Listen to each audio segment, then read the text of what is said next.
Harlem in 1950 did not sleep easily. Even after midnight, the streets carried a low, restless breath, jazz humming through cracked windows, distant sirens fading into memory, footsteps echoing on wet pavement. The neighborhood had learned how to stay awake without moving, how to listen without speaking, how to survive without asking permission. On 132nd Street stood a small brick church most people passed without noticing. Its paint was chipped, its wooden doors scarred by time and weather. No stained glass worth stealing, no gold crosses, no guards, just a building held together by prayer, candle wax, and people who had already lost everything else. That night, Reverend Elijah Moore remained inside long after the final hymn had ended. He sat alone in the front pew, Bible closed in his lap, hands folded, eyes lifted not to the ceiling but to the quiet space just beyond it, the place where fear liked to whisper. For weeks, rumors had traveled faster than truth. Strange men asking questions, cars slowing near the church at night, notes slipped under the door with no names, no signatures, only warnings written in thick, angry ink. This place doesn't belong here. You're pushing your luck. We know when you gathered. 40 men, they said. 40 men from outside Harlem. 40 men who didn't worship God, only hate dressed up as power. Reverend Moore had not told his congregation everything. Some things he believed were heavier when shared. He had smiled on Sundays, preached courage, spoken of love, but alone, his hands trembled. Because this church was not just a building. It was where widows learned to breathe again. Where men just out of prison learned how to sit still without anger swallowing them. Where children were fed when cupboards were empty. Burning it wouldn't just destroy wood and brick. It would send a message. And messages like that had burned Harlem before. The word reaches the streets. By morning, the rumors reached corners where men spoke softly and listened hard.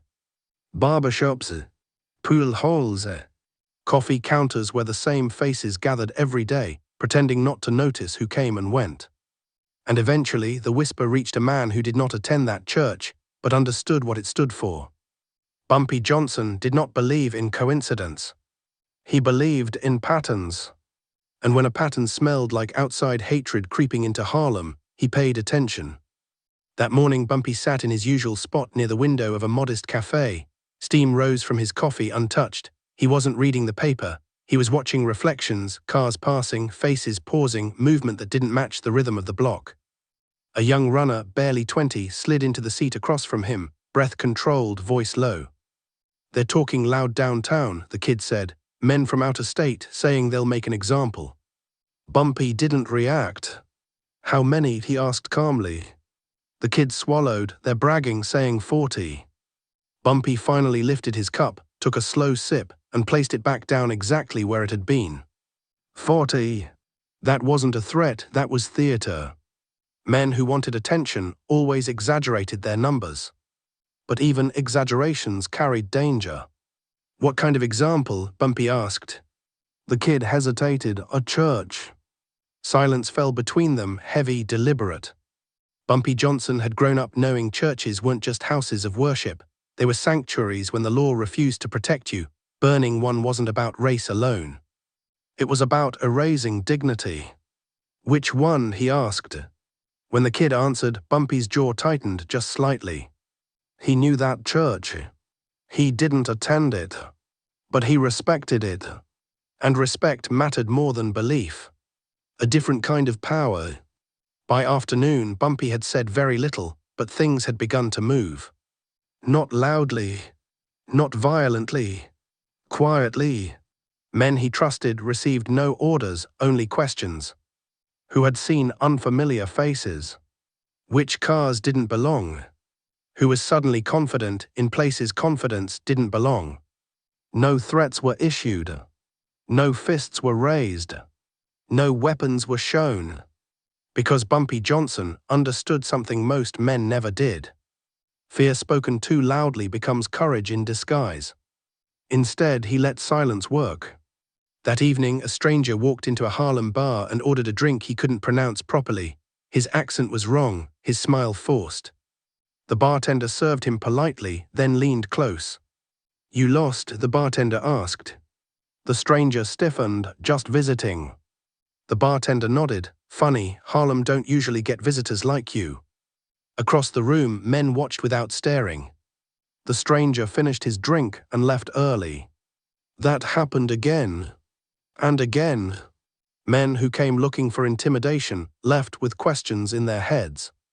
Because no one confronted them. No one threatened them. They were simply noticed.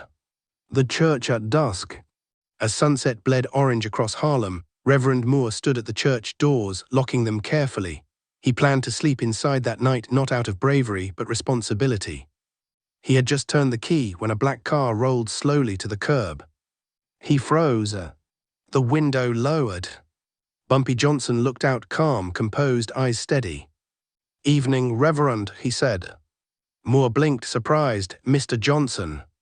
"I heard you might be having visitors," Bumpy continued. Moore hesitated. "We don't want trouble." Bumpy nodded. "Neither do I." A long pause followed, the kind where men decide whether fear or trust speaks first. "They won't come," Bumpy said finally. Moore searched his face. "How can you be sure?" Bumpy leaned back slightly. "Because men who burn churches need an audience," he said, "and tonight they won't have one." He rolled the window back up. The car drove off.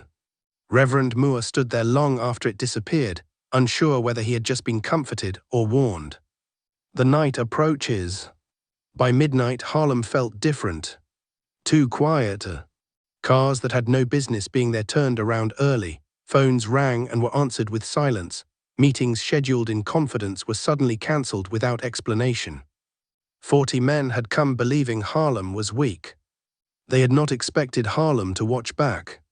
And somewhere beyond the city lights, plans began to unravel not through force but through uncertainty. Because when intimidation loses its stage, it collapses under its own weight. And this was only the beginning, when fear began to doubt itself. The men who had come believing fear would open doors quickly learn something was wrong, though none of them could explain it out loud. Plans that had felt solid only days earlier now seemed thin, almost foolish, as if the city itself had shifted slightly out of alignment. Harlem did not shout at them, did not threaten them, did not even acknowledge them openly, and that silence worked on their nerves far more than fists ever could. They had expected resistance, maybe anger, maybe chaos, but instead they were met with a calm that felt deliberate, like a locked room where no one admitted to holding the key. Every street they walked seemed to remember them, every glance lingered half a second too long, every conversation stopped just as they passed, not in fear but in awareness, and awareness was dangerous because it stripped intimidation of its mystery. The leader among them, a thick-necked man who spoke loudly to reassure himself, began to sense that his words no longer carried weight even among his own group. At night, when they gathered in rented rooms far from Harlem's heart, the bravado faded and was replaced with irritation and suspicion. They argued over details that had once seemed obvious, questioned who had spoken too freely, wondered how their intentions had traveled so quickly without them ever announcing them openly. Each man suspected the others of weakness, and weakness, once imagined, spread faster than courage. What none of them admitted was that fear had changed direction. It no longer flowed outward toward Harlem, but inward, circling among them, tightening slowly, patiently. Meanwhile, Harlem continued its routines as if nothing were wrong, and that normalcy became its own kind of shield. Churches opened their doors as usual, shopkeepers swept sidewalks, children laughed in places that were supposed to feel tense, and music drifted through open windows in the evening like a quiet refusal to be erased. This was not ignorance, it was discipline. The neighborhood understood something the outsiders did not. Panic would give the threat shape, but calm would starve it. People spoke softly to one another, shared information without embellishment, and trusted that restraint was not surrender but strategy. Even those who disliked Bumpy Johnson understood that his presence alone altered the balance, because he did not rush, and men who do not rush are hard to predict. Bumpy himself moved through the days without visible urgency, attending meetings that had nothing to do with the threat, sitting in places where his face was expected, never acting like a man preparing for conflict, that more than anything unsettled the outsiders. They watched from a distance, waiting for signs of mobilization, weapons, or anger, but found none, and the absence of visible preparation suggested something far more unsettling, that whatever response existed did not require noise. Quiet power suggested deep roots, and deep roots implied consequences that could not be outrun once triggered. As the days passed, small disruptions began to affect the outsiders' plans in ways that felt accidental but were not. Rooms they had arranged suddenly became unavailable, excuses offered without explanation. Transportation became unreliable, drivers cancelling at the last minute or getting lost in a city they had claimed to understand. Phone calls went unanswered, messages were returned late or not at all, and information that once seemed clear now arrived fragmented and contradictory. Each inconvenience alone meant little, but together they formed a pattern that drained momentum, and momentum was the only thing holding their confidence together. Inside the church, Reverend Moore felt the weight of waiting more heavily than he had expected. Every creak of the building at night sounded like a warning, every gust of wind pressed against the walls like a test of faith, and yet nothing happened. Congregation members noticed the stillness and mistook it for relief, but Moore understood that this was the most difficult part because courage is hardest to maintain when danger refuses to reveal itself. He prayed not for safety alone but for wisdom, knowing that survival without understanding often led to repeating the same trials. When he spoke from the pulpit, he avoided mentioning the threat directly, choosing instead to speak of steadiness, patience, and the difference between reacting and responding, lessons his congregation absorbed without being told why they mattered so much. Across the city, doubt began to fracture the outsiders' unity. Some questioned whether the effort was worth the risk of exposure, others worried about consequences they had not fully considered, consequences that did not involve immediate retaliation but something slower and more permanent, like reputations collapsing or alliances dissolving. Fear, when stripped of drama, often reveals its true cost, and the cost here began to look heavier than the satisfaction they had imagined. The leader tried to restore order with louder speeches and sharper language, but volume could not repair trust once it had cracked, and each attempt to reassert control only highlighted how fragile that control had become. One evening, a message reached them from a source they believed neutral, warning that attention had shifted, that eyes were watching not with hostility but with memory. The idea that their names might be remembered, that their actions might follow them beyond this moment, unsettled them more than threats ever could. Burning a building would have been quick, but living with consequences was slow, and slow consequences had a way of lasting longer than fear itself. For the first time, some of them imagined returning home not as victors, but as men carrying stories they could never tell without admitting defeat. Bumpy Johnson never met them, never spoke their names, never issued a demand, and that omission was intentional. By refusing to acknowledge them as worthy adversaries, he denied them the confrontation they wanted, the clarity they needed to justify their actions. Instead, he let the city do what it had always done best, endure without spectacle. Harlem did not need to roar to defend itself, it only needed to stand where it was and refuse to move. In that refusal, the threat began to lose shape, dissolving not through force but through irrelevance, as if hatred, once deprived of attention, simply forgot why it had come. By the end of the week, the men who had arrived with confidence found themselves discussing departure not as strategy but as relief. No decision was announced, no retreat declared, yet the idea of leaving quietly took hold, spreading through the group with surprising speed. Fear had not been conquered by fear, it had been exhausted by uncertainty, worn down by a community that would not grant it the dignity of reaction. And as the city breathed on, unchanged on the surface but strengthened beneath it, the realization settled in that whatever they had planned would not survive the weight of consequence waiting beyond it. The church still stood, its doors opening each Sunday as they always had, not as a symbol of victory but as proof that endurance often looks like ordinary life continuing without permission. Harlem did not celebrate, did not announce success, and did not claim triumph, because triumph was never the goal. The goal had been something quieter and more enduring, to remind those who came with hatred that not every battle announces itself, and not every defeat leaves visible scars, but some losses follow men for a lifetime, long after the city they tried to intimidate has forgotten their names. The weight of being seen. What finally broke the outsiders was not a single moment, but the slow realization that Harlem had memorized them, not their faces alone but their patterns, their habits, their voices when they thought no one important was listening. They had come expecting anonymity, believing that hatred could move through a city unnoticed as long as it moved quickly, but Harlem moved slower than hatred and remembered longer. Each day they stayed, the city learned something new about them, and knowledge once gathered has a way of settling into places that cannot be scrubbed clean. They began to understand that even if they left without incident, they would not leave untouched, because memory travels farther than footsteps, and reputations have a way of arriving before men do. The pressure showed first in small betrayals of confidence. One man began drinking earlier in the day than he used to, his hands shaking slightly as he spoke, his words slipping out faster than he intended. Another started questioning decisions he had once defended loudly, reframing his doubts as practical concerns while avoiding eye contact. These were not acts of courage, but they were signs of erosion, and erosion does not need force to reshape stone, it only needs time and persistence. Their leader sensed the shift, and tried to counter it with speeches about unity and purpose, but purpose that must be repeated too often begins to sound like persuasion rather than conviction, and persuasion cannot survive long without belief to support it. Beyond their circle, consequences began to appear in places they could not control. Phone calls to former allies went unanswered, or were returned with unfamiliar caution, voices colder than before.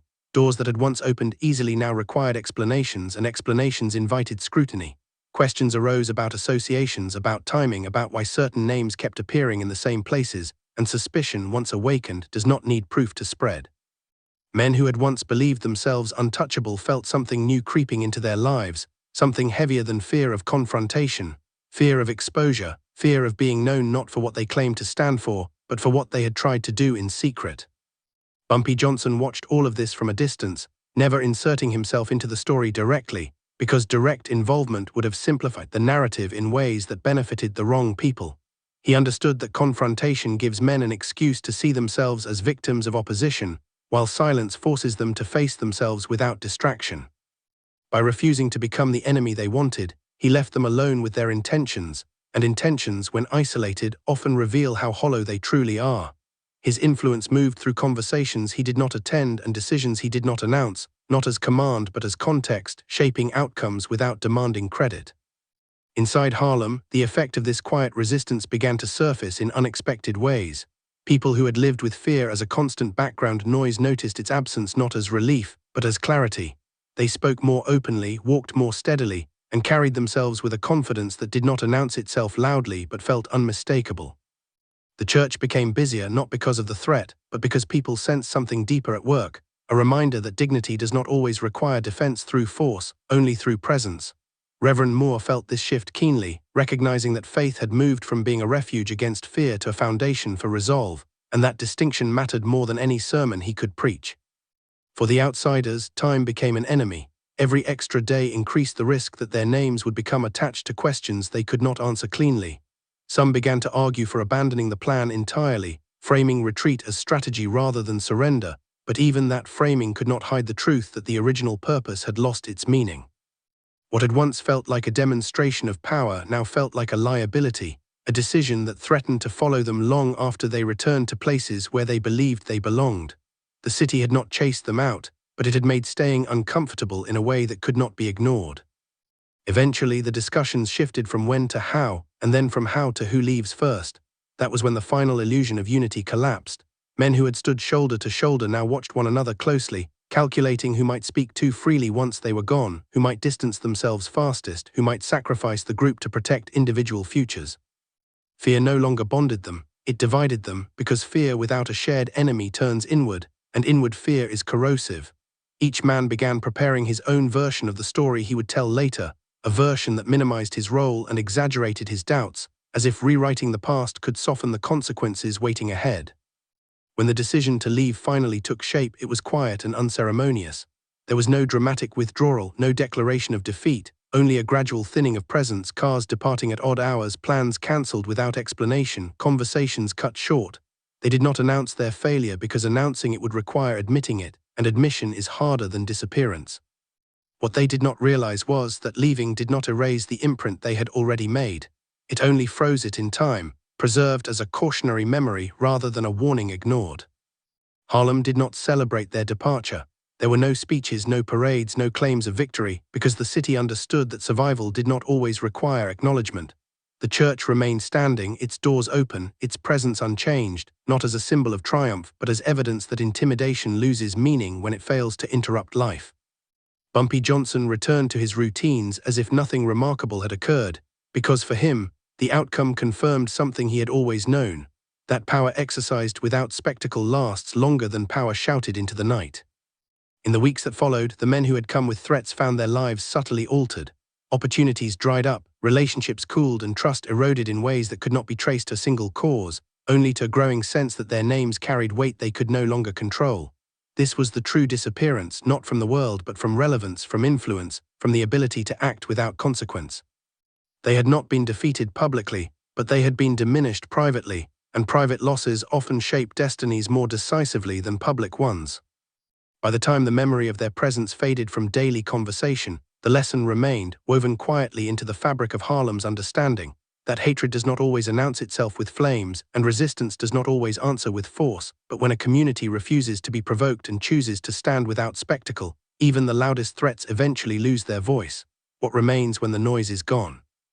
Long after the last unfamiliar car had left Harlem and the tension that once hovered in the air dissolved into memory, the city returned to what it had always done best. It endured without announcement. There were no markers placed to remember the threat, no plaques installed to commemorate its passing, because Harlem understood that memory does not require monuments to survive. Instead, it lived in posture, in the way people walked a little straighter, spoke a little more deliberately, and carried themselves with a renewed understanding of their own worth.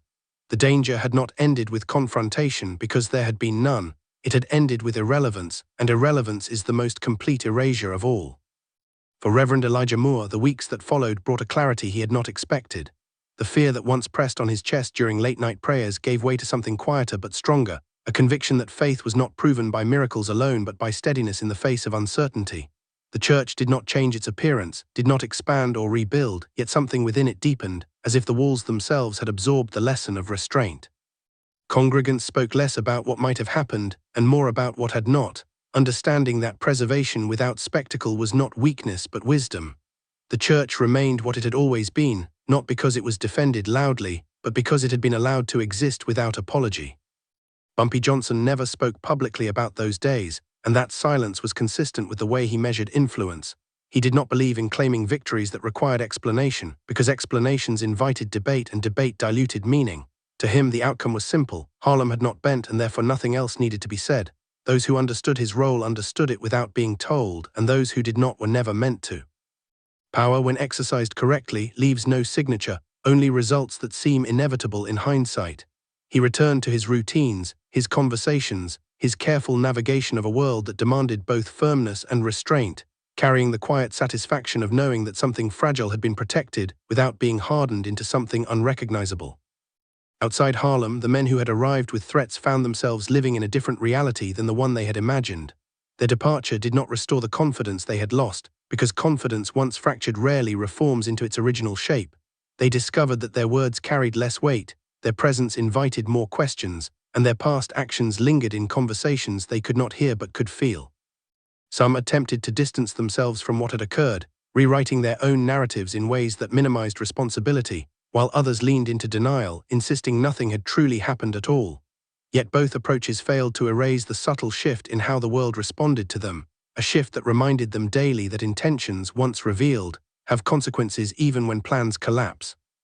What remained most striking was how little the city itself seemed altered on the surface. Life continued, children grew, music played, and stories moved on to new chapters, yet beneath that continuity lay a reinforced understanding of collective strength. Harlem had learned once again that unity did not require uniformity, and resistance did not require aggression. It required awareness, patience, and the refusal to grant hatred the attention it craved. This lesson did not belong to one man or one institution. It belonged to the streets, the homes, the quiet conversations that carried it forward without naming it explicitly. In time, the memory of the threat softened, losing its sharp edges and becoming part of the city's larger narrative of survival. People remembered that something had been tested and had held, and that knowledge settled into the community like an inherited trait, passed down not through warnings but through example. New challenges would come, as they always did, but the response would draw from the same source, a belief that dignity is not something granted by outsiders, and therefore cannot be taken away by them either. The true disappearance, when viewed from a distance, was not of men or plans, but of an illusion. The illusion that fear could dominate a community rooted in memory and mutual recognition. The illusion that power must announce itself to be real. The illusion that destruction is the loudest form of influence. What vanished instead was the belief that intimidation could exist without consequence, replaced by a quieter truth that consequence does not always arrive as punishment, but as the slow closing of doors, the fading of relevance, and the weight of being known for something that never achieved its purpose. And so the church remained standing, not as a trophy but as a continuation, its doors opening each week to people who understood, perhaps without fully articulating it, that what protected them had not been force but collective resolve. Harlem moved forward, carrying its history without being trapped by it, strengthened by the knowledge that sometimes the most decisive victories are the ones that leave no visible scars, only a deeper confidence in who you are and what you refuse to become.